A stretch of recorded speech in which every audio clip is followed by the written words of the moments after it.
మీ ఆత్మీయ సహోదరుడు వై లాజర్ గారు మాట్లాడిన మరిన్ని వీడియోస్ అప్డేట్స్ కొరకు మా YouTube channel what is God మినిస్ట్రీస్ని సబ్స్క్రైబ్ చేయండి, బెల్ ఐకాన్ క్లిక్ చేయండి.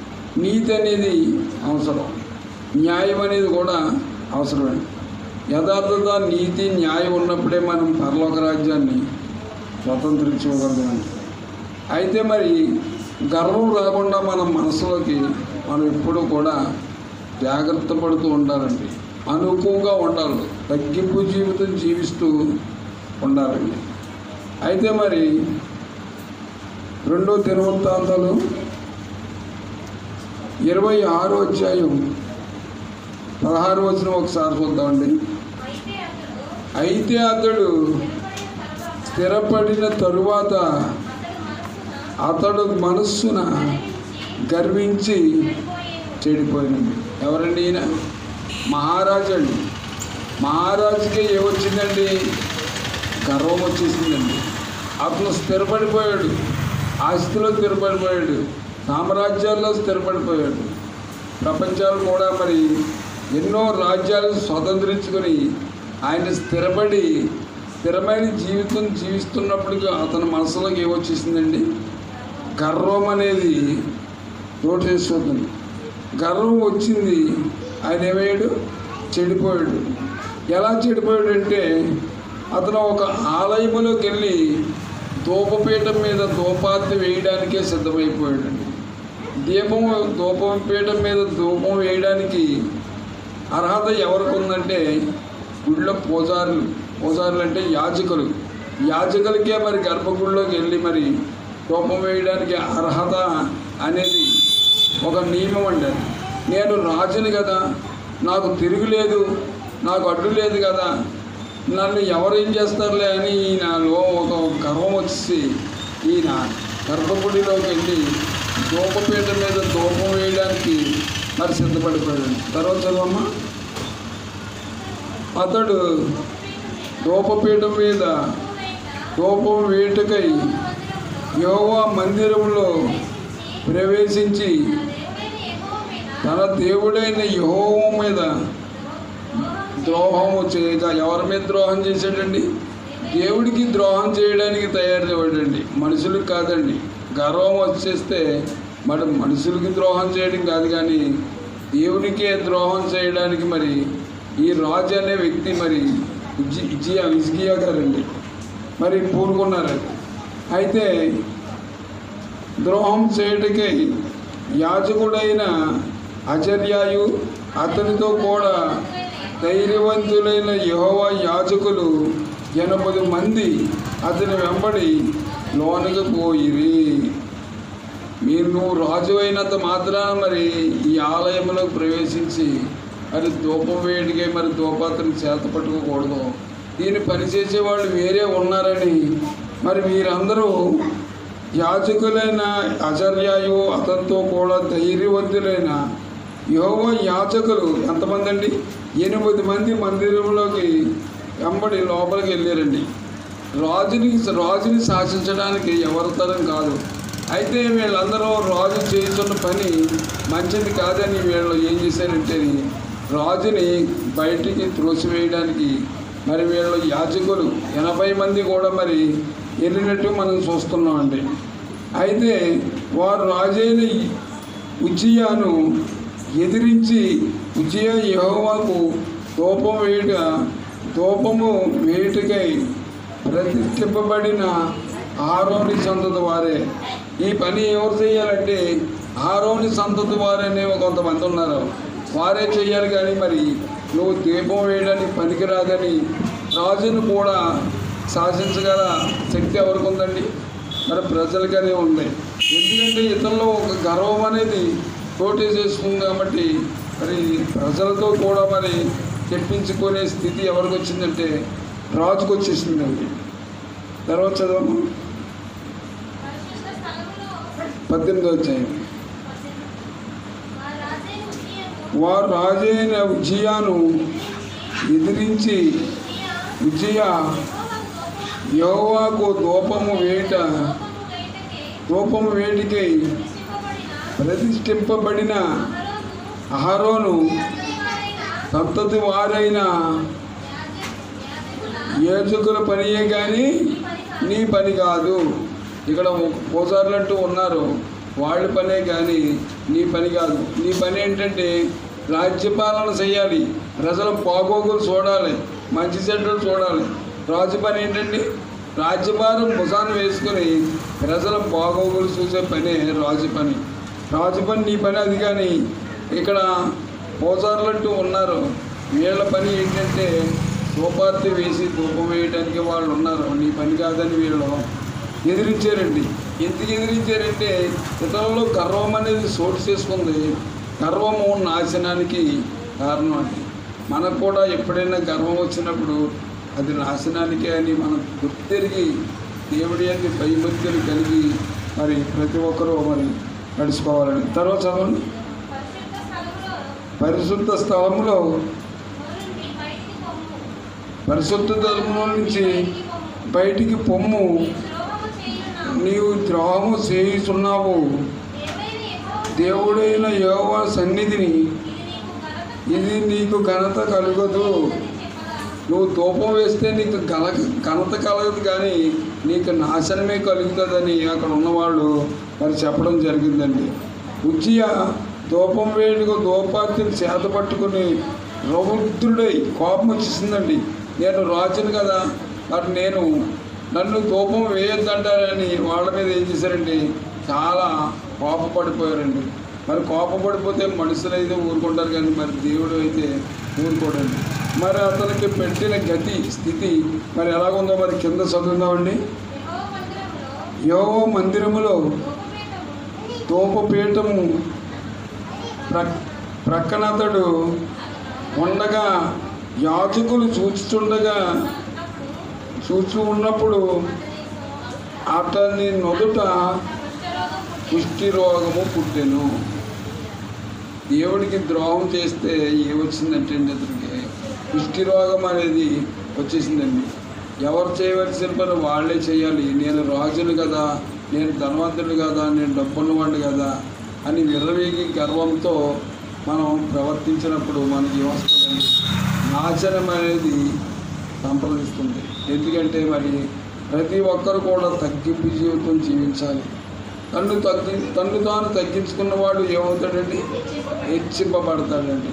దేవునిలో మనం హెచ్చింపబడాలంటే, ఆయన దయ నిరంతరము మన మీద ఉండాలంటే, ఆయన కృప మన మీద ఉండాలంటే మనం ఏం చేయాలండి, తగ్గింపు జీవితం జీవించాలండి.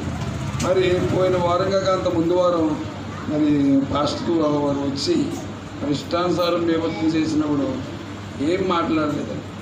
దేవుడే చూసుకుంటాడని, ఆయనే చూసుకుంటాడని ఆయన చేతులకు అప్పగించేవాడిని.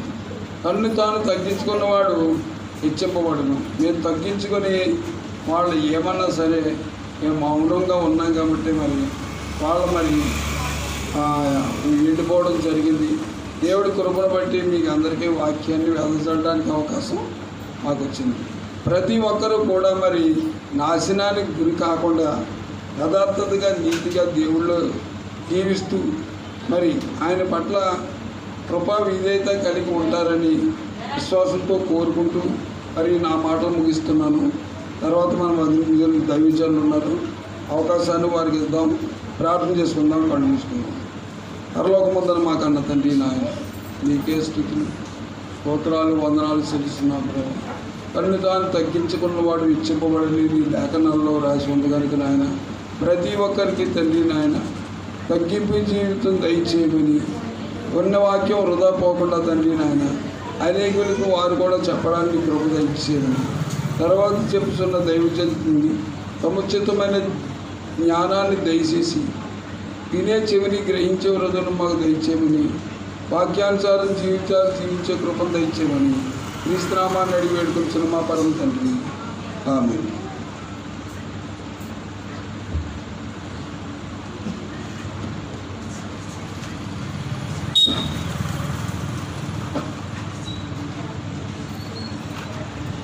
చాలా సంతోషం ప్రియరా. మరి చాలా అమూల్యమైనటువంటి మాటలు మనకు అందించారు ఆశీర్వాదం గారు. వారిని బట్టి దేవుని స్తుతిస్తున్నాను. నిజంగా క్రైస్తవులమైనటువంటి మనము, క్రైస్తవుడే కాదండి, భూమి మీద పుట్టే మనిషి ఎలా ఉండాలో బైబిల్ గ్రంథం తెలియజేస్తుంది. కాబట్టి మనిషి యొక్క జీవిత పరమార్థాన్ని మనిషి తెలుసుకున్నప్పుడు అన్నీ అర్థమైపోతాయండి. ఏది అక్కడికి రాదు.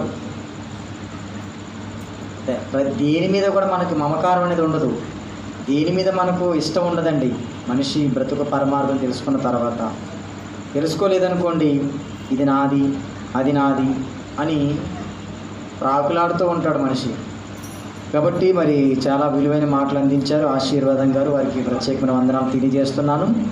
మరి సమయంలో ప్రాముఖ్యంగా మనము కొద్ది నిమిషాలు దేవుని యొక్క వాక్యాన్ని ధ్యానిద్దామండి. మరి ఎవరు కూడా అనాలోచనగా ఉండకుండా దేవుని యొక్క మాటలను మీరు శ్రద్ధగా వినాలని మీకు మనస్ఫూర్తిగా మనవి చేస్తూ ఉన్నాను.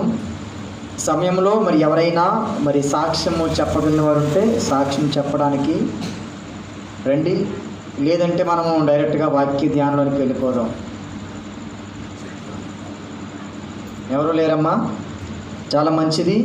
మనం చెప్పినా చెప్పకపోయినా చెప్పడానికి చాలా సాక్ష్యాలు ఉంటాయి. ఎందుకంటే దేవుడు నిరంతరం మనల్ని కాపాడుకుంటూ వస్తూ ఉన్నాడు. కాబట్టి ఈ సమయంలో మనము చిన్న ప్రార్థన చేసుకొని వాక్య ధ్యానంలోనికి వెళ్దాము. అందరూ కూడా తలల వంచి ప్రార్థనలో ఏకీభవించండి. క్రీస్తు యేసునందు మమ్మల్ని ఎంతగానో ప్రేమిస్తున్న మా కన్న తండ్రి, మీ పరిశుద్ధమైన శ్రేష్టమైన నామానికి వందనాలు స్తోత్రాలు చెల్లిస్తున్నాం ప్రభువా. గడిచిన కాలమంతా మమ్మల్ని అందరినీ మీ కృపలో భద్రపరిచి సజీవులుగా సంరక్షించి ఈ దినము నాయన తండ్రి నీ సన్నిధానమును చేరి నేను స్తుతించడానికి, నేను ఆరాధించడానికి మీరు మాకు ఇచ్చినటువంటి యొక్క గొప్ప ధన్యతను బట్టి మీకు వందనాలు ప్రభువా. మీకు స్తోత్రాలు చెల్లిస్తున్నాను. ఈ సమయంలో నాయన తండ్రి మరి కొద్ది నిమిషాలు ఆశీర్వాదం గారు నాయన చాలా విలువైన మాటలు అందించారు. మీకు వందనాలు ప్రభువా. మీకు స్తోత్రాలు తండ్రి ప్రభువా. మరి స్థలంలో మీరు నన్ను నిలబెట్టుకొని తండ్రి మీ మాటలు అందించడం నేను సిద్ధపడుతూ ఉండగా మీ పరిశుద్ధాత్మ సహాయం నాకు అందించండి. కూడి ఉన్నటువంటి సంఘముతో మీరే మాట్లాడమని ప్రార్థన చేస్తూ ఉన్నాను. నేను మాట్లాడితే ఎవరికి ఏ విధమైన ఉపయోగం ఉండదు ప్రభువా. దయతో మీరే మాట్లాడండి. గ్రామ ప్రజలను మీరు దర్శించండి. సంఘ పిల్లలందరితో మీరు మాట్లాడండి. సమయోచితమైన జ్ఞానమునిచ్చి ప్రజ్ఞతను నాకు అనుగ్రహించి మీ చిత్తానుసారంగా నన్ను నడిపించమని మహిమ ఘనత ప్రభావం మీకే ఆరోపిస్తూ మీ ప్రియ కుమారుడైన యేసయ్య పరిశుద్ధ నామంలో ఈ ప్రార్థనలను సమర్పిస్తున్నాను తండ్రి. ఆమేన్.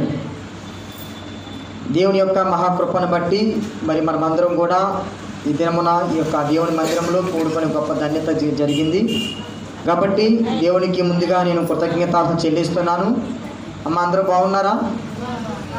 చాలా సంతోషం. మిమ్మల్ని ఇలా చూస్తూ ఉంటే నాకు ఇంకేం గుర్తుకు రావట్లేదు. నాకు మనసారా చాలా సంతోషంగా ఉంది.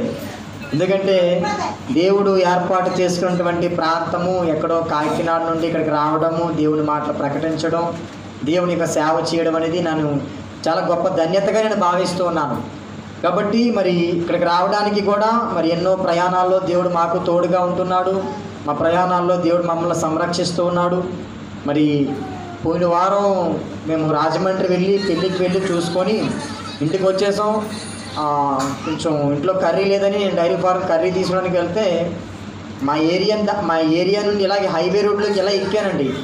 ఎంతలోనే ఒక బండి వేరే ఒక ఆవిడ్ని గుద్దేసిన తర్వాత ఆవిడకి ఏం కాలేదు, కానీ ఆవిడకి దెబ్బలు తగిలే. కానీ ఆ బండి మీద ఉన్న వ్యక్తి చాలా దూరం దేక్కుంటూ వచ్చేసి అగ్గితో వచ్చేసిందండి. నా ఎదురుగుంటూ వచ్చేస్తుంది. నాకు ఏం చేయాలో అర్థం కావట్లేదు. కాళ్ళు చేతులు వణుకుతున్నాయి. వెంటనే దేవుడు నాకు నిజంగా ఆ టైంలో అలా జస్ట్ అండి ఆ వ్యక్తి పీక మీద నుండి వెళ్ళిపోవాలి. ఆ బండి నా ఎదురుగుంటూ వచ్చేస్తున్నాడు, బండి ప్లస్ అతను కూడా. కాబట్టి నాకు సంబంధం లేని యాక్సిడెంట్లో నేను ప్రధాన వ్యక్తిగా ఉండవలసిన పరిస్థితి. నాకు దెబ్బలు కూడా తగలవచ్చు, కానీ దేవుడు తప్పించాడు. నిజంగా 10 నిమిషాలు పక్కకు వెళ్ళి చాలా రిలీఫ్ అయ్యానండి. కాళ్ళు చేతులు వణికాయి ఒక్కసారిగా. ఎందుకంటే ప్రమాదం కళ్ళ ముందు కనిపించింది నాకు. ఏది ఏమైనా దేవుని కృప అండి. దేవుని యొక్క కనికరం అది అంతా కూడా దేవుని యొక్క పరిచర్యలో దేవుని యొక్క సేవలో మనం వాడబడుతున్నాం కాబట్టి, ఆయన ప్రణాళికలో మనం ఉంటున్నాం కాబట్టి దేవుడు కొన్ని ప్రమాదాలు తప్పిస్తూ ఉంటాడు. ఆయన చిత్త ప్రకారంగా మనము మరి ఆయన పని చేస్తూ ఉన్నప్పుడు ప్రియురా మరి చాలా శ్రద్ధగా దేవుని మాటలు వినాలని మరొకసారి మీకు మనవి చేస్తున్నాను. ఒక 20-30 నిమిషాలు నేను నా మాటలు ముగిస్తున్నాను.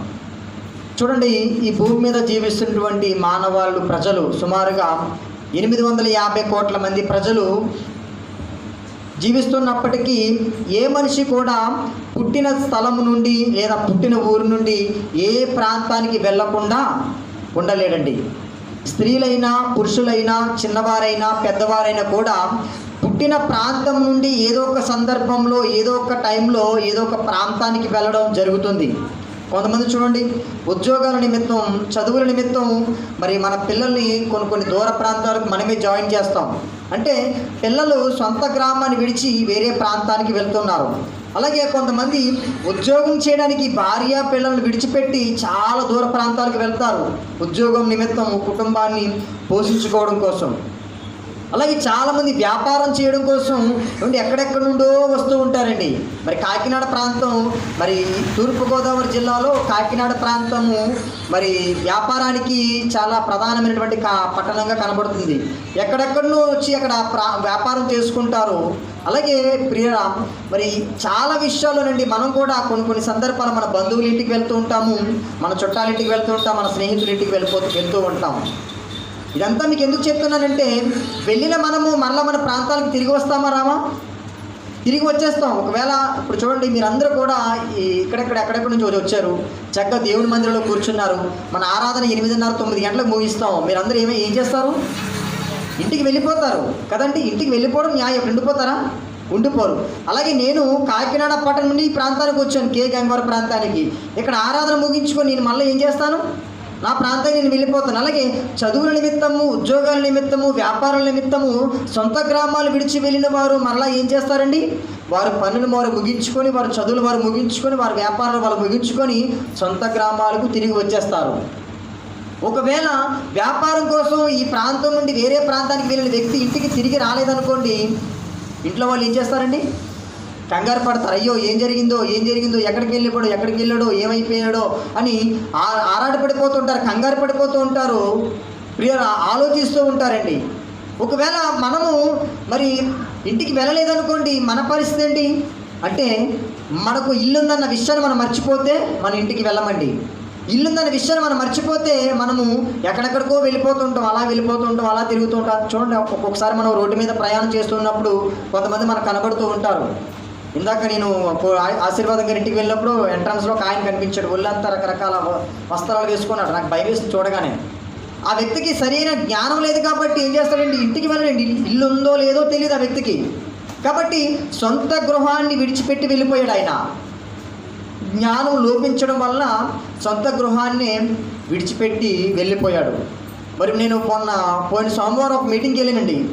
మూలపేట అనే ప్రాంతానికి ఉప్పాడ మీటింగ్ అని వెళ్ళినప్పుడు ఫోన్ చేశాను, బయలుదేరుతున్నాను, వచ్చేస్తున్నానని. కానీ ఇంటికి వచ్చేసరికి 4-5 ఇంటికి రాకపోయేసరికి మా సుగుణ గారు ఆత్మానికి ఫోన్ చేసింది. అదేంటి 1 గంటకే ఫోన్ చేశాడు కదా, 4 అయిపోయింది, ఇంకా రాలేదేంటి, ఒక గంటలో వచ్చేయచ్చు కదా అని. అంటే నేను మధ్యలో ఏం చేశానండి? ఎక్కడికో వెళ్ళాను. ఎక్కడికో ఎవరినో పరామర్శించడానికి వేరొక చోటికి వెళ్ళడం వల్ల కొంచెం ఆలస్యం అయింది. ఇవన్నీ మీకు ఎందుకు చెప్తున్నానంటేనండి ప్రియరా, ఒక సందర్భాన్ని మీకు చూపిస్తానండి. దేవుడు ఈ భూమి మీద ప్రకృతిలో అన్నిటిని కలిగించి అన్నిటిని సృష్టించిన తర్వాత ప్రకృతి అంతటి మీద దేవుడు మనిషికి అధికారం ఇచ్చి ఈ ప్రకృతిలో మొట్టమొదటిగా ఆదామును సృష్టించాడు. ఆదామును దేవుడు తన పోలికలో తన స్వరూపంలో నిర్మించుకున్నాడు. ఆదాములో నుండి దేవుడు అవ్వను కూడా పుట్టించాడు. ఆదాము అవ్వలు ఇద్దరికీ కూడా ఈ సృష్టి మీద అధికారం ఇచ్చాడు. కాకపోతే వారు దేవుని మాటను వినకపోవడం వల్ల, దేవుని మాటను తృణీకరించడం వల్ల, ఎప్పుడైతే సాతాను మాట, అపవాది మాట వారు విన్నారో దేవుని యొక్క కృపకు వారు వైదొలిగిపోయారు, దేవుని దూరమైపోయారు. ఏదేను తోట నుండి వారు వెలివేయబడ్డారు. ఆ తర్వాత నుండి ఆదాము నుండి పిల్లలు రావడము, వారి నుండి ఆ కయ్యి నుండి మరలా సంతానం విస్తరించడము, అలా చాలా సంవత్సరాల తర్వాత ఆ ప్రాంతం అంతా మరి దేశాలుగా, ప్రజలుగా అన్నీ కూడా చాలామంది ప్రజలు విస్తరించారు. చాలామంది ప్రజలు విస్తరించిన తర్వాత ఒక సందర్భాన్ని మీకు చూపిస్తాను. ఆదికాండము 6వ అధ్యాయము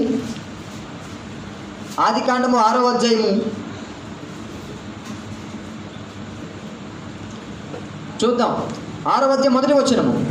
నరులు భూమి మీద విస్తరించిన ఆరంభించిన తరువాత కుమార్తెలు వారి వారికి పుట్టినప్పుడు దేవుని కుమారుడు నరుల కుమార్తెలతో చక్కని వారిని చూచి వారందరితో తమకు మనసుకు నచ్చిన వారిని స్త్రీలను వివాహము చేసుకుని, అప్పుడు యెహోవా నా ఆత్మ నరులతో ఎల్లప్పుడూ వాదించదు, వారు తమ అక్రమ విషయములో నరమాతులై ఉన్నారు, అయినను వారి దినములు 120 ఏండ్లగును. 4వ వచనం, ఆ దినములలో నెఫీనీయులను వారు భూమి మీద నుండిరి, తరువాత ఉండిరి, దేవుని నరుల కుమార్తెలతో పోయినప్పుడు వారికి పిల్లలు కనిరి. పూర్వకాలమందు పేరు పొందిన సూర్యుడు వీరే. నరుల చెడుతనము భూమి మీద గొప్పదనియు వారి హృదయం యొక్క తలంపులను ఊహంతయు ఎల్లప్పుడూ కేవలము చెడ్డదనియు యెహోవా చూచి తాను భూమి మీద నరులను చేసినందుకు యెహోవా సంతాపము నొంది తన హృదయములో నొచ్చుకొనిను. అర్థమైంది కదండి. దేవుడు ఆదామవ్వలను దేవుడిని ఆరాధిస్తారని, దేవుని స్తుతిస్తారని, దేవుడి కొరకు బ్రతుకుతారని, దేవుడి కొరకు జీవిస్తారని దేవుడు ఆదామవ్వలను పుట్టించాడు. కానీ ఆదామవ్వలు ఆజ్ఞను అతిక్రమించారు, దేవునికి దూరం అయిపోయారు, వారు పాపంలో జీవిస్తున్నారు. అక్కడ నుండి వారి జనాలు విస్తరించుకుంటూ వస్తున్నారు. ఇక్కడ 6వ అధ్యాయంలో చక్కటి మాట కనబడుతుంది. 6వ వచనంలో, తాను భూమి మీద నరులను చేసినందుకు యెహోవా సంతాపము నొంది తన హృదయములో నొచ్చుకున్నాడట. అంటే నరుల యొక్క పాపం ఎంత విస్తీర్ణంగా పెరిగిపోయిందో, ఎంతగా వ్యాపించిందో ఇక్కడ మనకు అర్థమవుతుంది దేవుని యొక్క ఆవేదనను బట్టి. ఇలా దేవుని యొక్క ఆవేదనను బట్టి నరులు విస్తారంగా పాపంలో మునిగి మగ్గిపోతున్నారు, పాపంలో జీవిస్తున్నారు, పాపంలోనే కొట్టుమిట్లాడుతున్నారు. దేవుడు ఒక ఆలోచించాడు, పాపం చేసిన వారిని నేను హతమార్చాలి, నీతిమంతులు ఎవరినో నేను వారిని మాత్రమే బ్రతికిస్తానని దేవుడు ఒక ఆలోచనతో మరి నీతిమంతులు ఎవరున్నారయ్యా అని అడిగితే ఒక వ్యక్తి కనిపించాడు. ఆ వ్యక్తి ఎవరో కాదు, నోవాహు గారు. నోవాహు గారు నీతిమంతుడిగా కనిపించినప్పుడు నోవాహు గారికి ఒక మాట చెప్తాడు, నోవాహు నేను ఈ యొక్క జనాలని, ప్రజలను, ఈ యొక్క జనాంగా నేను మరి జలప్రలయంతో నేను లయపరిచేస్తాను, నువ్వు ఒక ఓడను కట్టించు, నువ్వు నీతిమంతుడిగా కనిపించావు కాబట్టి నిన్ను బట్టి నీ కుటుంబాన్ని నేను రక్షిస్తానని చెప్పినప్పుడు నోవాహు ఒక ఓడను కట్టిస్తాడు. ప్రియరా, ఇలాగా మరి ఆ ఓడను కట్టుతున్నటువంటి సందర్భంలో చాలా అవమానాలు ఎదుర్కొంటాడు, చాలా అవరోధాలు ఎదుర్కొంటాడు, ఎన్నో నిందలు అనుభవిస్తాడు, ఎంతో కష్టపడుతూ ఉంటాడు. చివరికి ఓడను పూర్తి చేస్తాడు. దేవుడు అనుకున్నట్టుగానే జల ప్రళయాన్ని రప్పిస్తాడు. చూద్దాం, ఆ సందర్భాన్ని మీకు చూపిస్తాను. 8వ అధ్యాయం ఆదికాండం 8వ అధ్యాయం 6వ వచనం, 40 దినములైన తరువాత నోవాహు తాను చేసిన ఓడ కిటికీ తీసి ఒక కాకి వెలుపలికి విడిచెను. అంటే అప్పటికే మరి జల ప్రళయంతో మొత్తం అంతా ప్రజలంతా హతమార్చేశాడు. ఎవ్వరూ లేరండి, అందరూ చనిపోయారు. కేవలం నోవాహు గారు కుటుంబం మాత్రమే బ్రతికారు. ఆ కుటుంబంలో దేవుడు నోవాహు గారికి ముందుగా ఆజ్ఞాపించిన ప్రకారముగా ప్రతి జంతువులను 2 ఒక ఆడ జంతువును, ఒక మగ జంతువును, ప్రతి జంతువును కూడా దేవుడు నోవాహు గారికి ముందుగానే ఆజ్ఞాపించాడు ఓడలోనికి ప్రవేశించమని. ఇలా ఇవన్నీ కూడా జరుగుతున్నాయి కాలం క్రమేణా. మీకు అన్నీ వివరించట్లేదు, సమయం కొద్దిగా ఉంది కాబట్టి. నా ఉద్దేశం ఏంటంటే, మనం ఎక్కడెక్కడికో వెళుతున్నా, మనము మళ్ళీ మన సొంత గృహాలకు వచ్చేస్తున్నాము. మన ప్రాంతానికి వెళ్ళిన వారు, అలాగే ఉద్యోగాల నిమిత్తం వెళ్ళిన వారు, వ్యాపార నిమిత్తం వెళ్ళిన వారు, చదువుల నిమిత్తం వెళ్ళిన వారు, ఎక్కడెక్కడికి వెళ్ళిన వారు పనులు పూర్తి చేసుకొని మళ్ళీ మన ప్రాంతానికి వచ్చేస్తున్నాం. ఇక్కడ చూద్దాం, 8వ అధ్యాయం 6వ వచనం, 40 దినములైన తర్వాత నోవాహు తాను చేసిన ఓడ కిటికీ తీసి ఒక కాకిని వెలుపలికి విడిచెను. ఇక్కడ నోవాహు గారు ఒక కాకిని బయటికి పంపించాడు. ఎందుకు పంపించాడంటే, భూమి మీద నీళ్లు ఆరిపోయాయో లేదో అని కాకిని పంపించాడండి. తర్వాత చూడండి, కాకిని విడిచెను, అది బయటకు వెళ్ళి భూమి మీద నుండి నీళ్లు ఇంకిపో వరకు ఇటు అటు తిరుగుచూ ఉండెను. 8వ వచనం, మరలా నీళ్లు నేల మీద నుండి తగ్గినదో లేదో చూచుటకు అతడు తన యొద్ద నుండి నల్ల పావురం ఒకటి వెలుపలకు విడిచెను. నీళ్లు భూమి మీద అంతటి మీద ఉన్నందున అది తన అరికాలు నిలుపుకు దానికి స్థలము దొరకలేదు గనుక ఓడలోనున్న అతని యొద్దకు తిరిగి వచ్చెను. అప్పుడు అతడు చెయ్యి చాపి దాన్ని పట్టుకొని ఓడలోనికి తీసుకొనెను. అతడు మరి 7 దినముల తాళి మరల ఆ నల్ల పావురమును ఓడలో నుండి వెలుపులకి విడిచెను. సాయంకాలం అది అతని యొద్దకు వచ్చినప్పుడు త్రుంచబడిన ఒలీవ చెట్టు ఆకు దాని నోట నుండెను. ఇక్కడ అర్థమైందండి. మీకు 2 సందర్భాలు జ్ఞాపకం చేశాను, స్పీడ్గా చదువుతున్నాను. మొట్టమొదటిసారిగా ఒక కాకిని పంపించాడు. కాకి ఇటు అటు తిరుగుతూ ఉంది, మళ్ళా ఓడలోనికి రాలేదు. పావురాన్ని పంపించాడు, నీళ్ళు ఇంకా ఇంకిపోలేదు కాబట్టి తిరిగి వచ్చేసింది. మరలా పావురాన్ని పంపించాడు, అదేం చేసిందో తెలుసా, నీళ్ళు ఇంకిపోయాయని ఒక ఆనవాలుగా ఒక ఒలీవ కొమ్మను అది తుడుచుకొని నోవాహు దగ్గరికి వచ్చింది. నా ఇంటెన్షన్ ఏంటంటే, నోవాహు గారు ఓడ విషయంలో ఎంతో బాధ్యత తీసుకున్నాడు. కాకి విషయంలో. ఈ కాకిని రక్షించాడు, కాకిని భద్రపరిచాడు, కాకి కావలసిన ఆహారాన్ని సమకూర్చాడు వారిలో ఉన్నంత వరకు. కానీ నోవాహు గారు కాకికి అప్పగించిన పనిని కాకి ఏం చేసింది? గుర్తించలేకపోయింది. యజమానుడు చేసిన త్యాగాన్ని గుర్తించలేకపోయింది. యజమానుడు అప్పగించిన పనిని గుర్తించలేకపోయింది. అమ్మ కాకమ్మ నీళ్ళు ఇంకిపోయే లేదో చూసిరా అమ్మ అని పంపిస్తే కాకి ఏం చేస్తుందండి? ఇటు అటు తిరుగుతూ ఉందట. నిజానికి కాకి ఏం చెయ్యాలి? మరలా నీళ్ళు ఇంకా లేదో సమాచారం తీసుకురావాలి. కానీ కాకి ఏ సమాచారం తీసుకురాకుండా ఇటు అటు తిరుగుతూ ఉంది అండి. చనిపోయినటువంటి కళేబారాలను తింటూ, అయ్యో నాకు ఇక్కడే బాగుంది, ఇక్కడ నాకు చాలా సంతోషంగా ఉంది, ఇక్కడ నాకు చాలా ఆనందంగా ఉంది, మరి ఏళ్ల తరబడి తిన్నంత ఆహారం నాకు ఉందని ఏమండి కాకి ఏం చేస్తుందో తెలుసా అండి? ఇంతలో కనబడి అంతలో మాయమైపోయే ఆ లోకాన్ని చూసి, ఆ ఆనందాన్ని చూసి యజమానుని విడిచిపెట్టి వెళ్ళిపోయింది. యజమాని మాటను తృణీకరించింది. యజమానికి విధేయత చూపించలేదు. యజమానుడు అయ్యో నా యజమాని నా పట్ల ఎంతో కృప చూపించాడు, నా యజమానుడు నన్ను కనికరించాడు, తన దయ వల్ల నేను ఇన్ని రోజులు బ్రతికే ఉన్నాను, లేకపోతే జలప్రలయంలో నేను కూడా కొట్టుకుపోయిన దానినే. యజమానుడు నా పట్ల కనికరం ఉంచి దయ చూపించి నన్ను రక్షించాడు, తన వాడలో నాకు స్థానం ఇచ్చాడు, ఈరోజు నా యజమానుడు అప్పగించిన నేను పనిని నేను పూర్తి చేయలేదని కాకి ఆలోచించాలి కదా? ఆలోచించలేదండి. కాకి తన బుద్ధిని తను పోగొట్టుకోలేదు. కానీ పావురము ఆలోచించింది. అదే జాతికి సంబంధించినటువంటి పక్షి. ఏమండి? కాకి కూడా ఒక పక్షే, పావురు కూడా ఒక పక్షే, రెండు కూడా పక్షులే. అంటే రెండు కూడా పక్షి జాతికి సంబంధించినవే. కానీ పావురు మాత్రం ఏం చేసింది తెలుసండి? తన యజమానుడు యొక్క త్యాగాన్ని గుర్తించింది. తన యజమానుడు చేసినటువంటి మరి తన పట్ల చూపించిన కృపను జ్ఞాపకం ఉంచుకుంది. తన పట్ల ఎంతో విధేయత చూపించింది ఆ పావురము. తన యజమానునికి కృతజ్ఞత కలిగి జీవించింది. నా యజమానుని కనికరించాడు, నా పట్ల దయ చూపించాడు, కాబట్టి నేను నా యజమానుడి మాట వినాలని సమాచారాన్ని తీసుకొచ్చింది. ప్రియరా, ఇక్కడ కాకి ఉన్నటువంటి స్వభావము, పావురుకు ఉన్నటువంటి స్వభావం మీకు వివరించాను. ఈ భూప్రపంచంలో ఇప్పుడు కూడా కాకి స్వభావం కలిగిన వారు ఉంటారు, పావురం స్వభావం కలిగిన వారు ఉంటారు. కాకి స్వభావం కలిగిన వారు ఎలాగ ఆలోచిస్తారంటే, ఏమంటే దేవుడు ఇచ్చినటువంటి పనిని ఈ భూమి మీదకి దేవుడు అందరినీ పుట్టించినప్పుడు దేవుడు ప్రతి మనిషికి ఒక పనిని అప్పగిస్తాడు.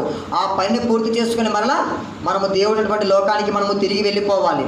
చాలామంది కాకి స్వభావంలో ఆలోచించి ఏమంటే ఈ కనపడుతున్నటువంటి రంగుల లోకాన్ని చూసి మురిసిపోయి, ఏమంటే ఇక్కడే బాగుంది, ఇక్కడే హాయిగా ఉంది, ఇక్కడే సంతోషంగా ఉంది, ఇక్కడే చాలా నాకు ఆనందంగా ఉందని ఈ లోకంలోనే ఇటు అటు తిరుగుతూ ఉంటున్నారట. ఎలాంటి వారంటే కాకి స్వభావము కలిగిన వారు. పావురం స్వభావం కలిగిన వారు ఏం చేస్తున్నారట? కాకి స్వభావం కలిగిన వారు ఏం చేస్తున్నారంటే, నా యజమానుడు భూమి మీద నన్ను పుట్టించాడు, తన పోలికలో తన స్వరూపంలో పుట్టించాడు, నాకు ఒక పనిని అప్పగించాడు, ఆ పని నేను నెరవేర్చాలి నా జీవిత కాలంలో. కాబట్టి నా యజమాని నా పట్ల దయ చూపించాడు, నా పట్ల కనికరం ఉంచాడు, నాకు కావలసిన అన్నిటిని సమకూరుస్తున్నాడు ఆయన, కాబట్టి నా యజమానుడి మాట నేను వినాలి, నా యజమానుడైనటువంటి దేవాది దేవుడైనటువంటి మాట నేను విధేయత చూపించాలి అని కొంతమంది మాత్రం ఏం చేస్తున్నారట? దేవుని మాటకు విధేయత చూపిస్తూ దేవుని స్తుతిస్తూ ఉన్నారట. అందుకేనండి నేను ఈ యొక్క అంశానికి ఒక టైటిల్ కూడా పెట్టాను. తిరిగి రాని కాకివా, తిరిగి వచ్చే పావురానివా. అంటే తిరిగి రాని కాకిలా నువ్వు తిరుగుతూ ఉంటావా, తిరిగి వచ్చే పావురులా నువ్వు నీ యొక్క జీవితానికి నీ యొక్క బ్రతుకు పరమార్థాన్ని మనం తెలుసుకుంటామని ఒక అంశాన్ని పెట్టడం జరిగింది. చూద్దాం, ఒక అంశాన్ని, ఒక రెఫరెన్స్ మీకు చూపిస్తాను.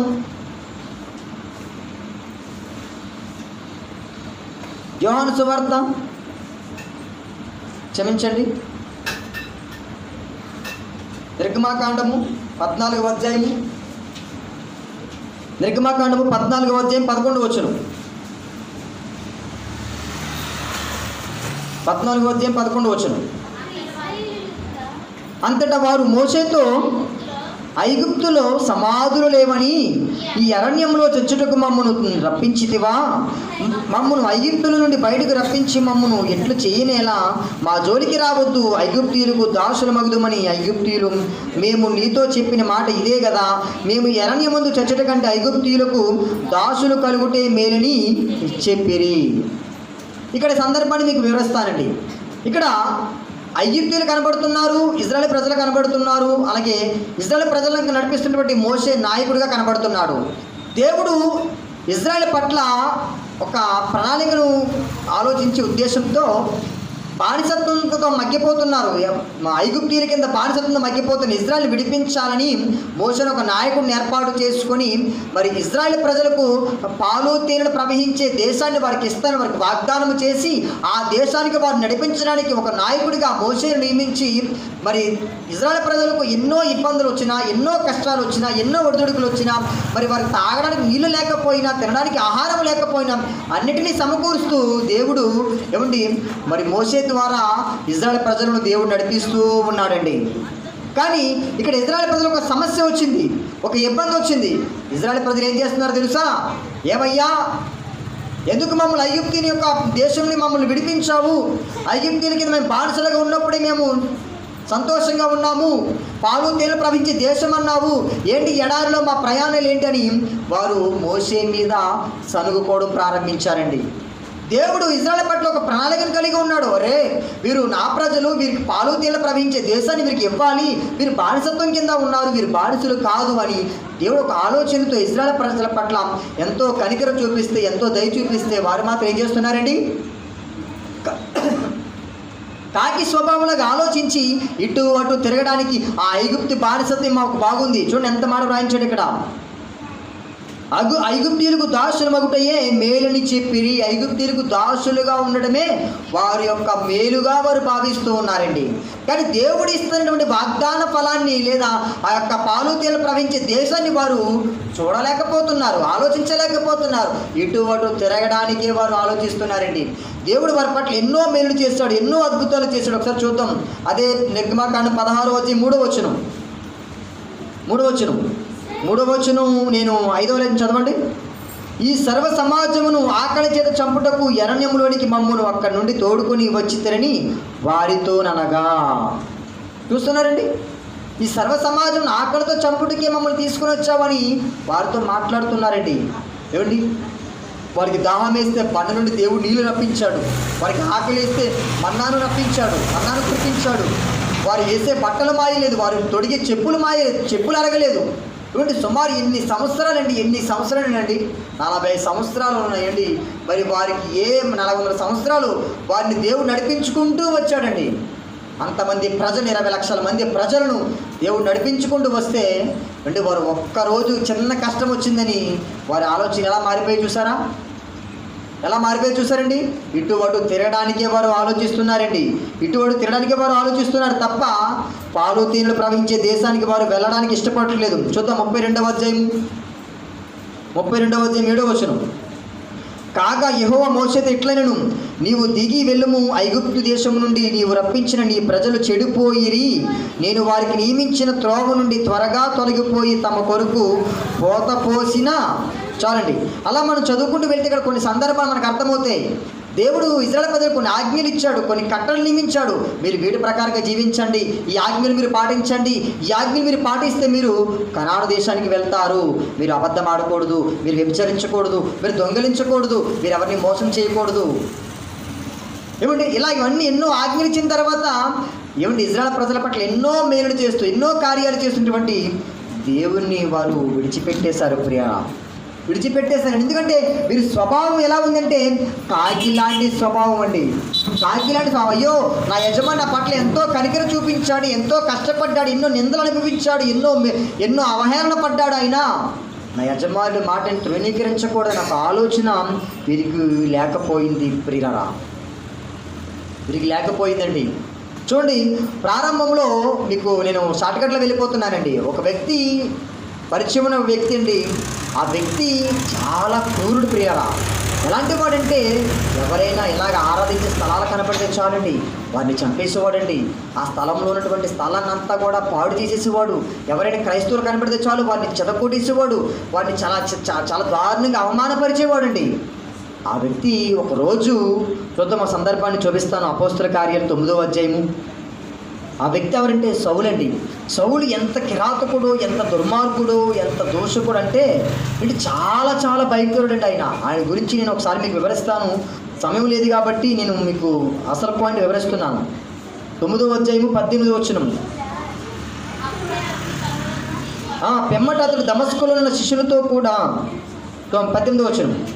అప్పుడే తన కనుల నుండి పొరల వంటివి రాగా దృష్టి కలిగి లేచి బాప్తిస్ము పొందెను.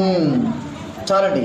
ఇక్కడ ఈ పౌలు గారు ఒక దమస్కు ఒక ప్రాంతానికి వెళుతూ ఉంటే యేసుక్రీస్తు ఒక ప్రత్యక్షమైన తర్వాత ఏమండి తనకున్నటువంటి చెడుతనాన్నంతా విడిచిపెట్టేశాడండి. ఎంతో భయంకరుడుగా క్రూరుడుగా జీవించాడు. తన జీవిత పరమార్థాన్ని తెలుసుకున్నాడు. అప్పుడే తన కన్నులలో నుండి పొరలు రాలగా ఏమండి అప్పటి వరకు ఉన్నటువంటి ఈర్ష్య, ద్వేషం, కోపం, కామం, క్రోధం అన్నీ కూడా విడిచిపెట్టేసి అప్పటి వరకు కాకిలా ఇటు అటు తిరుగుతూ ఉన్న వ్యక్తి ఒక్కసారిగా తన జీవిత పరమార్థాన్ని తెలుసుకున్నాడండి. ఆయన ఎవరో కాదు, బైబిల్ గ్రంథంలో ఎక్కువ సేవ చేసినటువంటి పౌలు గారు. పౌలు గారు ఒక సువార్థికుడు. ఆయన ఎన్నో సంఘాలు కట్టించాడు, ఎంతోమందికి సువార్తను ప్రకటించాడు. ఏమిటి చాలా గొప్ప సేవ చేశాడు. ప్రపంచంలో ఎవరు చేయని సేవ చేశాడండి ఆయన. ఏమిటి ఈ వ్యక్తి తన బ్రతుకు పరమార్థాన్ని తెలుసుకున్నాడు. ఏమిటి దేవుడు నాకు ఇచ్చినటువంటి బాధ్యతను నేను నెరవేర్చాలి, నాకు ఇచ్చినటువంటి పని నేను పూర్తి చెయ్యాలనే ఆలోచనతో క్రీస్తును పోలి నడుచుకున్నాడండి. ఆ సందర్భాన్ని మీకు చూపిస్తాను. అపోస్తల కార్యాలు 3వ అధ్యాయము 17వ వచనం. క్షమించండి, ఫిలిప్పీలకు రాసిన పత్రిక అండి. ఫిలిప్పీలకు రాసిన పత్రిక 3వ అధ్యాయం 17వ వచనం. సహోదరులారా, మీరు నన్ను పోలి నడుచుకొనుడి, మేము మీకు మాదిరి అయి ఉన్న ప్రకారము నడుచుకొని వారిని గురిపెట్టి చూడుడి. అదే సందర్భంలో మీరు కొరింథీయులకు రాసిన మొదటి పత్రిక 11వ అధ్యాయము చదివితే 1వ వచనం, నేను క్రీస్తును పోలి నడుచుకొనుచున్న ప్రకారము మీరును నన్ను పోలి నడుచుకొనుడి. ఏమండి, క్రీస్తులా బ్రతకాలనుకున్నాడు, క్రీస్తులా జీవించాలనుకున్నాడు, క్రీస్తులా దేవుడు అప్పగించిన పనిని పూర్తి చేయాలనుకున్నాడు, ప్రేమించాలనుకున్నాడు, దయ చూపించాలనుకున్నాడు. క్రీస్తు ఎలాగైతే త్యాగం చేశాడో, క్రీస్తు ఎలాగైతే విధేయత చూపించాడో తండ్రికి, పౌలు గారు కూడా అలాగే జీవించాడండి 100%. అందుకే అంటున్నాడు, నేను క్రీస్తును పోలి నడుచుకొనుచున్నాను, మీరు నన్ను పోలి నడుచుకోండి. అప్పటి వరకు కాకిలా జీవించాడు, కాకిలా తిరిగాడు. ఈ లోకమే బాగుంది అనుకున్నాడు. ఒక్కసారిగా పావులాగా ఆలోచించాడు. మరి దేవుడు ఉన్నటువంటి లోకానికి తిరిగి వెళ్ళాలని దేవుడు తనకు అప్పగించినటువంటి పరిచర్యను కొనసాగించాడు. ప్రియులారా, ఎన్నో సందర్భాలు కనబడుతున్నాయండి. ఆదాము అవ్వలు ఏటికైతే పేర్లు పెట్టారో వాటితోనే ఈరోజు మనిషి బుద్ధి తెచ్చుకునే పరిస్థితి వచ్చిందండి. అందుకే సామెతల గ్రంథంలో ఒక మాట అంటాడు, సోమరి చీమలు ఎందుకు వెళ్ళము, వాటి నడతలు కనిపెట్టుము. చీమలు ఏమంటే వేసవికాలంలో ఆహారాన్ని సమకూర్చుకొని కోతకాలం ముందు శీతాకాలంలో ఆహారాన్ని సమకూర్చుకోవడానికి అవి ముందుగానే సిద్ధపడతాయి. చీమలు మీరు పాకుతున్నప్పుడు చూడండి, అవి లైన్ క్రమం తప్పకుండా వెళ్తూ ఉంటాయండి. ఎలాగో అవి క్రమం తప్పకుండా ఉంటాయంటే ఒకదానికి ఒకటి అండర్స్టాండింగ్ ఉంది, ఐక్యమత్యం ఉందండి. ఒకదానికొకటి మాట్లాడుకుంటూ ఉంటాయి. వెళ్తున్న చీమలు ఒకదాని ఒకటి మాట్లాడుకుంటూ ఉంటాయి. ఎంతమంది కాదు, వెనకున్న చీమకు దారి చూపించడం కోసం చీమ అంటే ఒక మైనాన్ని విడిచిపెడుతుందటండి. అంటే వెనకున్నటువంటి చీమకు మార్గం కోసం ముందున్న చీమ ఒక మైనాన్ని విడిచిపెడుతుంది. అన్ని చీమలు కూడా అలాగే మార్గంలో విడిచి వెళ్ళిపోతాయి. అందుకే అంటాడు, సోమరి బుద్ధి లేని వారులారా, జ్ఞానము లేని వారులారా, చీమలు చూడండి అయ్యా, చీమలు చూసి వాటి నడతలు కనిపెట్టండి. అవి ఎలా క్రమంగా నడుస్తున్నాయో వాటిని చూసి మీరు బుద్ధి తెచ్చుకోండి. అదే 27వ అధ్యాయం అంటాడు, పశువుల యందు నీ మనసును ఉంచుము, వాటి యందు దృష్టి ఉంచుము అంటాడు.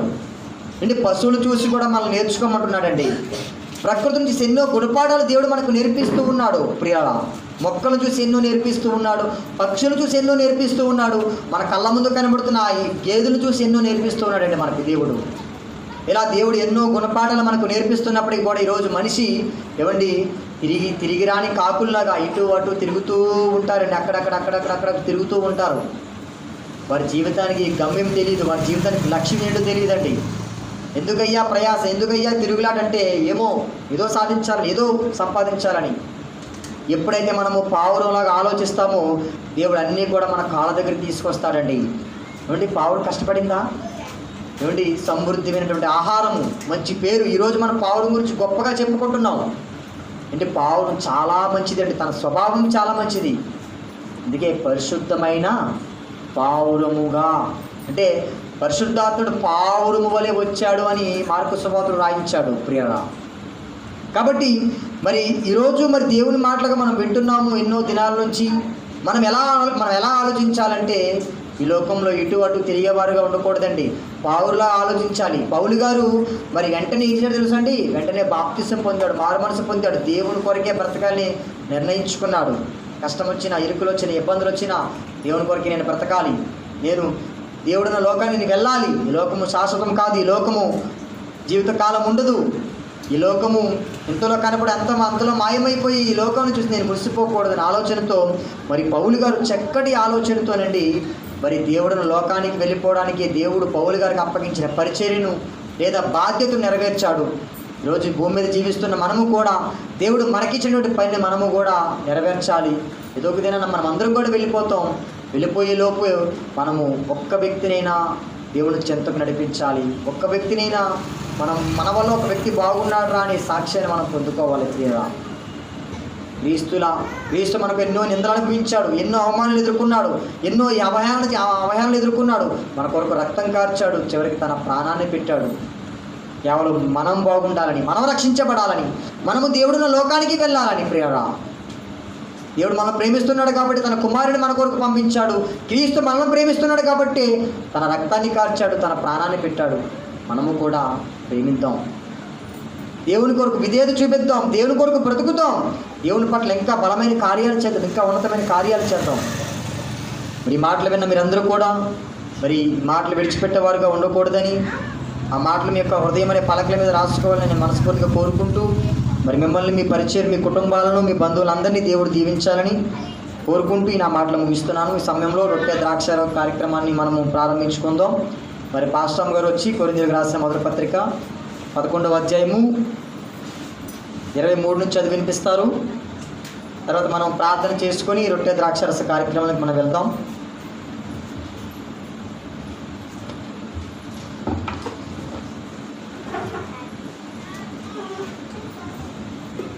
కొరింథీయులకు రాసిన మొదటి పత్రిక 11వ అధ్యాయం 23వ వచనం. నేను మీకు అప్పగించిన దానిని ప్రభు వల్ల పొందితిని. ప్రభువైన యేసు తాను అప్పగింపబడిన రాత్రి ఒక రొట్టెని ఎత్తుకొని కృతజ్ఞతాస్తుతులు చెల్లించి దానిని విరిచి, ఇది మీ కొరకైన నా శరీరము, నన్ను జ్ఞాపకము చేసుకున్నటకై దీన్ని చేయడని చెప్పాను. ఆ ప్రకారమే భోజనమైన పిమ్మట ఆ పాత్రను ఎత్తుకొని, ఈ పాత్ర నా రక్తము మొదలైనను కొత్త నిబంధన, మీరు దీనిలోని త్రాగినప్పుడల్లా నన్ను జ్ఞాపకము చేసుకున్నట్టుకై దీన్ని చేయడని చెప్పాను. మీరు రొట్టెను తిని ఈ పాత్రలో త్రాగినప్పుడల్లా ప్రభు వచ్చే వరకు ఆయన మరణమును ప్రచురించుదురు. కాబట్టి ఎవడు అయోగ్యముగా ప్రభు యొక్క రొట్టెను తినను లేక ఆయన పాత్రలను త్రాగును వాడు ప్రభు యొక్క శరీరము గూర్చియు రక్తము గూర్చియు అపరాధి అగును. కాబట్టి ప్రతి మనుషుడు తాను పరీక్షించుకొనవలెను. అలాగూ చేసి ఆ రొట్టెను తిని ఆ పాత్రలను త్రాగవలెను. ప్రభు శరీరమని వివేచింపక తిని త్రాగువాడు తనకు శిక్షావిధి కలుగుటకే తిని త్రాగుచున్నాడు. ఇందువలన మీలో అనేకులు బలహీనలు, రోగులనే ఉన్నారు, చాలామంది నిద్రించున్నారు. దేవుని చిన్న వాక్యం దీవించబడుగాక. ఆమేన్. ప్రార్థన చేసుకుందాం. రొట్టె నిమిత్తము, ద్రాక్షరస నిమిత్తము అందరూ కూడా తల వంచి ప్రార్థనలోకి భవించండి. దయగల తండ్రి, కృపగల దేవా, నీకు వందనాల ప్రభువా, నీకు స్తోత్రాలు చెల్లిస్తున్నాం నాయన.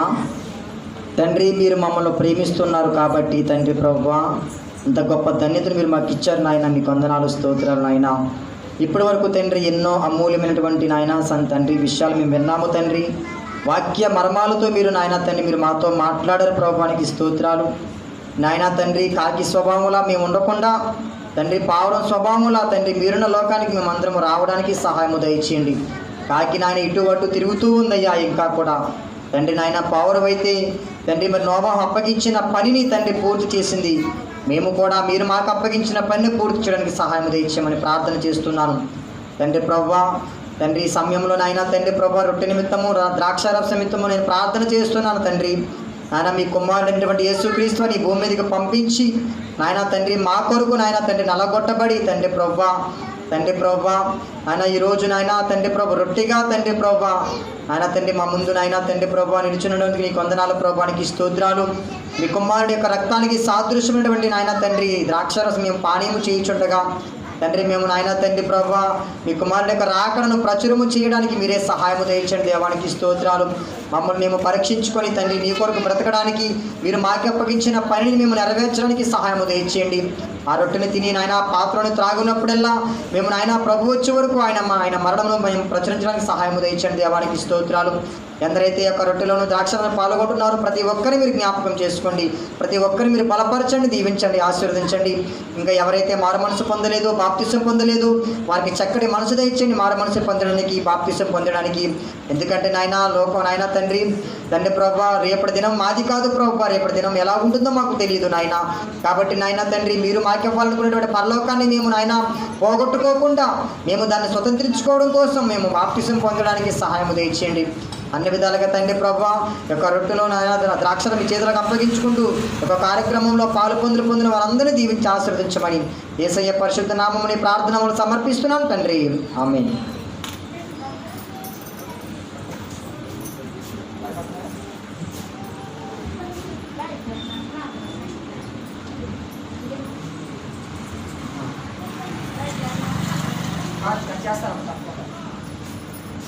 ఎవరు బాప్తిస్మం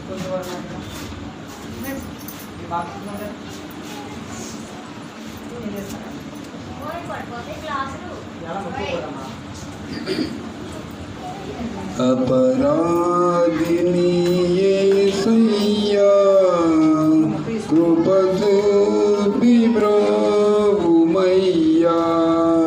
అపరాధిని యేసయ్యా కృప చూపి బ్రోవుమయ్యా. నిబమెంచకయని కృపలో నిబమెంచకయని కృపలో అపరాధములను క్షమించు, అపరాధములను క్షమించు. అపరాధిని యేసయ్యా కృప చూపి బ్రోవుమయ్యా.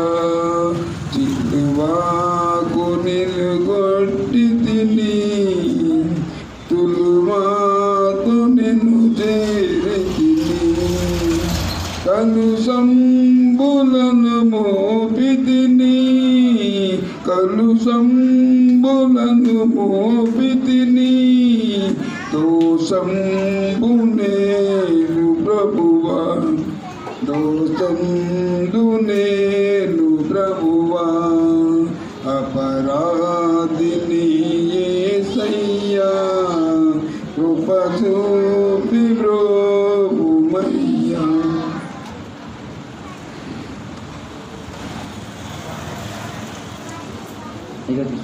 సమయంలో మరి కృతజ్ఞత కానుకలు సమర్పించవలసిన వారు సిద్ధపడవలసిందిగా మనవి చేస్తూ ఉన్నాను. సమయంలో మరి పాట పాడుతూ ఉండగా కానుకలు సమర్పణ చేసుకుందాం.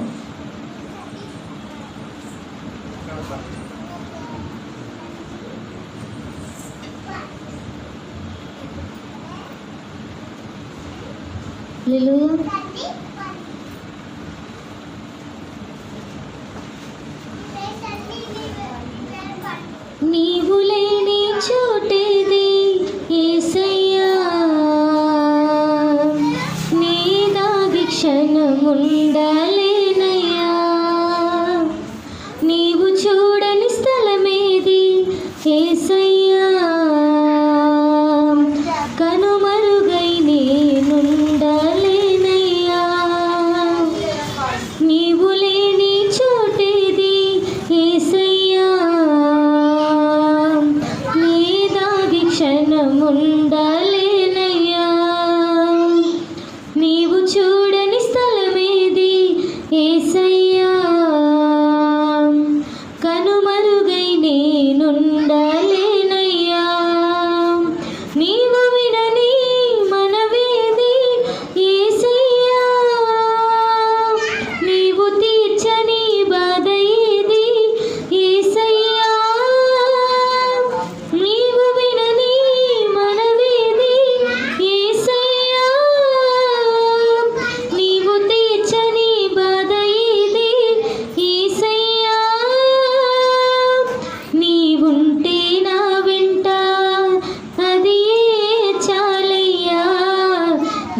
చాలా సంతోషం అమ్మ.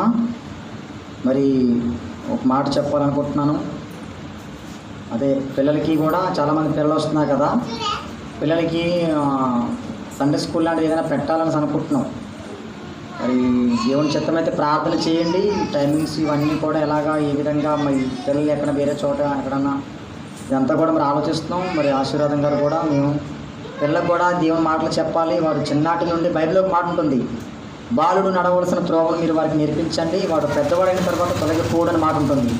కాబట్టి మరి బాలుడుగా ఉన్నటువంటి వారికి దేవుని మాటలు నేర్పిస్తే వారు పెద్దవారు అయిన తర్వాత ఖచ్చితంగా వారి కుటుంబాలు వారు దీవించబడతారు, వారు తొలగిపోకుండా ఉంటారు. కాబట్టి మరి వారికి దేవుని మాటలు చెప్పాలనే ఒక ఆలోచన కలిగి ఉన్నాము. దేవుడే ఆ కార్యాన్ని సఫలపరచేలాగానే మీరు ప్రార్థనలు జ్ఞాపకం చేసుకుంటూ దేవుడే కార్యం చేస్తాడు.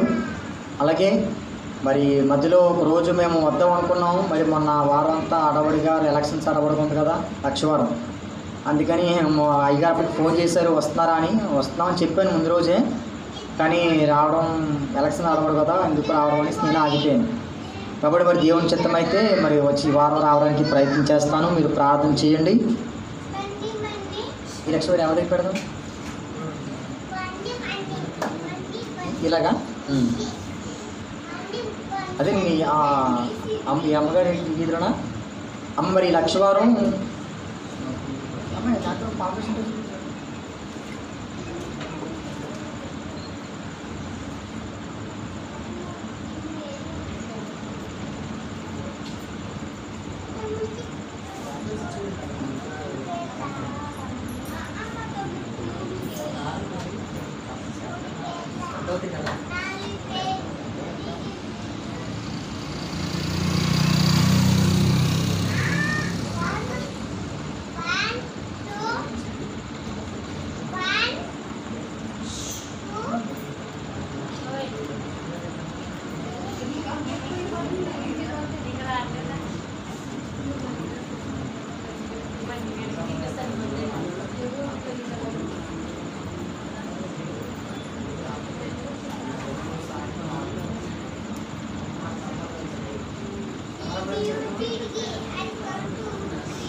అది మనం 2 రోజులు అటెండ్ చేయడానికి ఒక రోజు ఆగిపోవడం, లేకపోతే గురువారం లక్షవారం వెళ్ళడానికి బాగుంటుంది.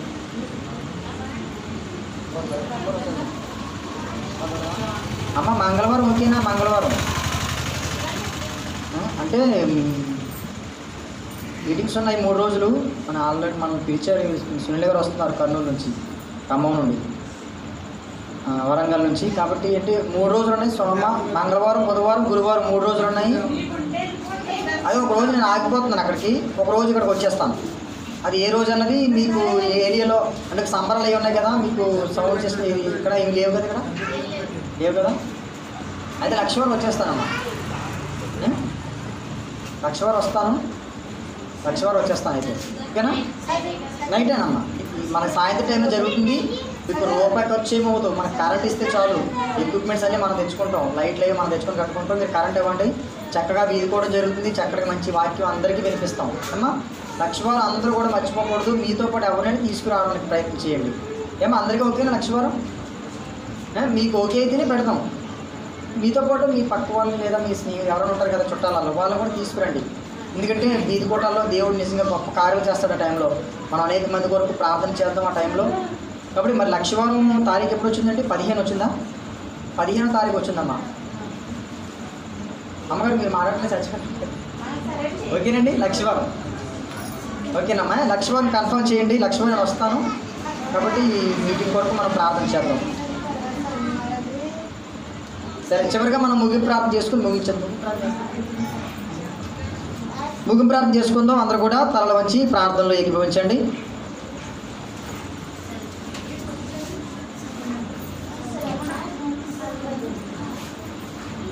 క్రీస్తు యేసునందు మమ్మల్ని ఎంతగానో ప్రేమిస్తున్న మా కన్న తండ్రి, మీకు వందనాలు ప్రభువా, నీకు స్తోత్రాలు చెల్లిస్తున్నాం నాయన.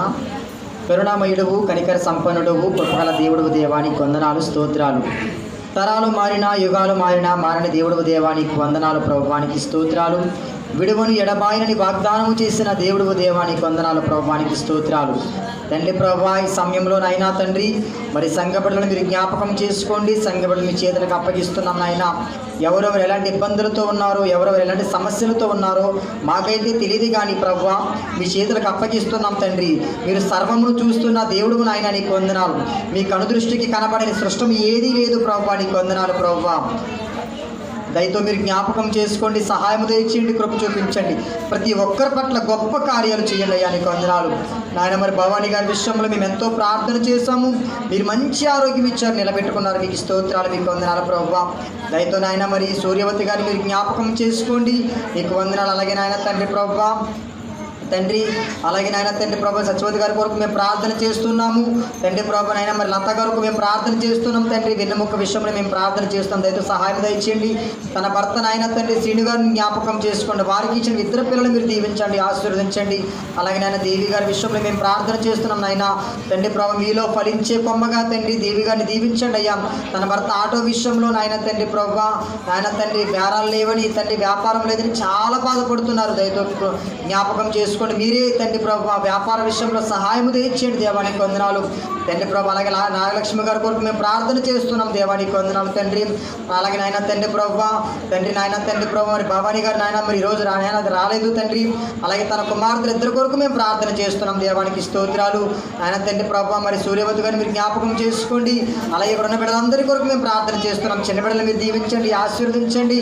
అలాగే నాయన తండ్రి ప్రభు మీ కుమారుడు నాయన మరి ఆశీర్వాదం గారిని పెట్టి ప్రార్థన చేస్తున్నాం. తన తండ్రి గారిని మీరు జ్ఞాపకం చేసుకోండి, కొంచెం బలపరచండి, మంచి ఆరోగ్యం తెచ్చండి. ఇక్కడ ఎవరైనా అనారోగ్యంగా ఉంటే వారందరికీ మంచి ఆరోగ్యం తెచ్చండి. అలాగే రమ్య కొరకు మేము ప్రార్థన చేస్తున్నాం, తన భర్త మణికంఠ కొరకు మేము ప్రార్థన చేస్తున్నాం. అలాగే నాయన తండ్రి ప్రభు సహోదరుడు నాయన మరి సురేష్ కొరకు మేము ప్రార్థన చేస్తున్నాం, దయతో మీరు జ్ఞాపకం చేసుకోండి. అలాగే నాయన తండ్రి ప్రభు జయ కొరకు మేము ప్రార్థన చేస్తున్నాం, మంచి ఆరోగ్యం తెచ్చండి, బిడ్డకు కూడా మంచి ఆరోగ్యం తెచ్చండి దేవానికి వందనాలు తండ్రి. అలాగే వీరమైన విషయం మేము ప్రార్థన చేస్తున్నాం దేవా, వీరమైన నాయన తండ్రి మీరు నాయన గొప్ప కార్యం చేస్తారు, నీకు వందనాలు. తన భర్త విషయమే మేము ప్రార్థన చేస్తున్నాం దేవానికి వందనాలు తండ్రి. వారి భార్య భర్తల మధ్య ఐక్యత, సమాధానం, ప్రేమను నాయన తండ్రి ప్రభు ఐక్యతను ఉండడానికి కొరకు చూపించండి. ఆ చిన్న కుమారుని బట్టి నేను ప్రార్థన చేస్తున్నాను, మీ దయలోను మనుషుల దయలోను వర్తిల్లడానికి సహాయం తెచ్చేయండి. ఈ సమయంలో ప్రభు నాయన తండ్రి సేవార్పితమిచ్చినటువంటి కృతజ్ఞత కానుకలు మీ చేతులకు అప్పగిస్తున్నాం. దాన్ని మేము వృధాగా ఖర్చు పెడితే నాయన దాన్ని మేము ఎంతో నష్టాన్ని కొని తెచ్చుకుంటాం ప్రభు, నీకు వందనాలు. మీ పనిలో వాడడానికి సహాయం తెచ్చండి దేవానికి స్తోత్రాలు ప్రభు. ఆయన నీ ప్రజలు ఇచ్చినటువంటి కృతజ్ఞత కానుకలు నాయన తండ్రి ప్రతి రూపాయి వ్యర్థంగా మేము ఖర్చు పెట్టకుండా మీ పని కొరకే ఖర్చు పెట్టడానికి సహాయం తెచ్చండి దేవానికి స్తోత్రాలు ప్రభు. నీకే వందనాలు ఆయన. ఇచ్చిన ప్రతి ఒక్క హస్తాన్ని మీరు దీవించండి, బలపరచండి, ఆశీర్వదించండి. ప్రతి కుటుంబాన్ని మీరు జ్ఞాపకం చేసుకోండి. అలాగే నాయన గృహ యజమానుల కొరకు మేము ప్రార్థన చేస్తున్నాం, నీకు వందనాలు. అలాగే తండ్రి ప్రభు కాకినాడ ప్రాంతానికి మేము మరలా తిరిగి వెళుతూ ఉండగా మీ కాపుదల మాకు దయచండి దేవానికి స్తోత్రాల ప్రభు. అలాగే నాయన తండ్రి మరి మంగళవారము, బుధవారము, గురువారం జరగబోయే సునీల్ గారు అన్న మీటింగ్ కొరకు మేము ప్రార్థన చేస్తున్నాం. ఆ మీటింగ్లో మీరే నాయన తండ్రి ప్రభు అధ్యక్షులుగా ఉండి మీరు నడిపించండి నాయన తండ్రి. నాయన జయప్రకాష్ గారు నాయన తండ్రి ఆ మీటింగ్స్ను నిర్వహిస్తూ ఉండగా నాయన తండ్రి చక్కటి వాతావరణం దయచేసి ఆ మీటింగ్స్ వల్ల అనేక మంది మార్పు వచ్చేదానికి సహాయం దయచేయండి. ఆ 3 రోజుల కోటాలు మీరే నాయన తండ్రి మీ కృపలో నడిపించండి నాయన. శుక్రవారం జరగబోయే సేవకుల సదస్సులో కూడా మీరు ఉండండి నాయన తండ్రి ప్రభు. మరి 15వ తారీఖున ఈ ప్రాంతంలో సువార్త కూడికలు పెట్టాలని ఒక ఆలోచన కలిగి ఉన్నాం. ఆ కార్యక్రమాన్ని మీ కృపలో సఫలపరచండి, అనేక మంది రావడానికి కృప చూపించండి. ఈ గ్రామాన్ని దీవించండి, ఆశీర్వదించండి. అన్ని విధాలుగా తండ్రి సంఘాన్ని అంతటి మీరు జ్ఞాపకం చేసుకోండి, నానాటికి దీవించండి, ఆశీర్వదించమని, అనేకమైన నూతన ఆత్మను మీరు సన్నిధికి నడిపించమని మీ ప్రియ కుమారుడు మా రక్షకుడైనటువంటి యేసుక్రీస్తు నామములో ప్రార్థనామములు సమర్పిస్తున్నాను తండ్రి, ఆమేన్. ఇప్పుడు మన పరమ తండ్రి అయినటువంటి దేవుని ప్రేమ, ఆయన ప్రియ కుమారుడైనటువంటి యేసుక్రీస్తు వారి కృప, పరిశుద్ధాత్మ యొక్క అన్యోన్య సహవాసము మనకును, అలాగే సంఘ బిడ్డలందరికీ, గ్రామ ప్రజలకును, అలాగే మరి కృతజ్ఞత కానుకలు సమర్పించిన వారందరికీ, అలాగే ఆశీర్వాదం గారికి, తన తండ్రి గారికి, తన భార్యకి, అలాగే మరి కాకినాడ వచ్చినటువంటి మాకును, ఇక్కడ కూర్చున్న వారందరికీ సదాకాలము తోడని నడిపించును గాక. ఆమేన్. అందరికీ వందనాలమ్మా. రోజు చాలా లేట్ అయినట్టుంది, తొందరగా వెళ్ళాలి.